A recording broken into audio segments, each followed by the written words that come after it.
자, 다음 사건 한번 짚어볼 텐데 장가 기자, 이번에 학부모 얘기인데 학부모가 대변이 묻은 기저귀를 어린이집 교사한테 던졌다고요? 이게 사실입니까? 그렇습니다. 이게 지난해 9월에 세종시에서 있었던 일인데요. 이게 어찌된 일이냐면 한 학부모가 어린이집에서 자신의 첫째 아들이 이틀 연속 다쳐서 오니까 이거 선생님이 우리 아이를 학대한 거 아니야? 라면서 의심을 했다고 합니다. 네. 그래서 선생님에게 이거 CCTV 공개하지 않으면 고소하겠다고 항의를 했는데 이 학부모는 당시에 자신의 둘째 아들이 또 병원에 입원해 있어서 병원에 머물고 있었는데 이곳에 어린이집 원장님과 해당 선생님이 찾아왔다고 합니다.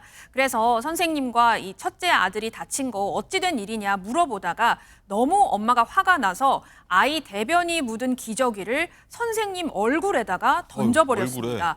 이후에 이 선생님의 남편이 국회 국민동의청원에 교사도 방어할 수 있는 방패를 제도화해달라 이런 글을 올렸고요. 나흘 만에 5만 명 이상의 동의를 얻었습니다. 네, 좀 황당한 사건인데 양진 변호사님, 더 황당한 게 이 해당 학부모가 했던 인터뷰라고 하더라고요. 맞습니다. 그러니까 이 A 씨가요 이후에 언론 인터뷰를 하면서 본인의 잘못에 대해서 인정은 하지만 하면서 이제 단서를 붙였습니다. 예, 어떤 건가요? 하지만 정서적 아동학대를 당한 학부모의 절규로 봐달라라고 이야기를 한 겁니다. 사실은 본인의 아이가 어떠한 일정 정도의 피해를 당했다라고 본인이 생각하는 상황에서 이것에 대한 행동이었다라고 마치 본인의 행동을 합리화하는 것으로 들릴 수밖에 없는데요. 그러면서 보호자 외 출입 금지 시설인데 그런데 미리 알리지 않고 막무가내로 들어와서 굉장히 본인이 당황했고 그러다가 이제 굉장히 힘든 상황에 처해 있었는데 이 교사를 얼굴을 보자마자 분노가 표출이 된 것이다라고 이야기를 했습니다.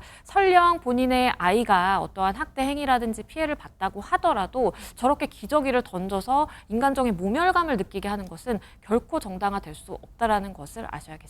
네, 이종우 실장님, 이 대변 묻은 기저귀 맞았던 그 선생님, 심정이 어떨까요? 그렇죠. 모멸감이라는 건 인간의 존엄성을 무너뜨리는 거거든요. 그렇죠. 제가 예를 하나 드리면 아우슈비츠에서 이 독일군이 이 유대인들을 고문할 때 가장 잔인한 고문 중에 하나가 배설물 고문이었다고 합니다. 그러니까 이 수감자들을 배설하지 못하도록 합니다. 화장실도 없애고 그다음에 촘촘하게 한 방에 있게 되면 참을 수 없어서 어쩔 수 없이 상대방 몸에 자신의 배설물이 나오고 그다음에 그게 묻게 됩니다. 이게 어떤 상황이 되냐면 그런 순간이 계속 겹쳐지면 인간이기를 포기하게 된대요, 스스로. 그러니까 가장 큰 인간으로서의 모멸감 중에 하나의 어떤 고문이었다는 거죠. 저는 지금 이게 당한 피해자, 그 선생도 이 모멸감이라는 것이 바로 그 당시 아우슈비츠의 유대인 못지않은 그런 존엄성을 지금 무너뜨리는 그런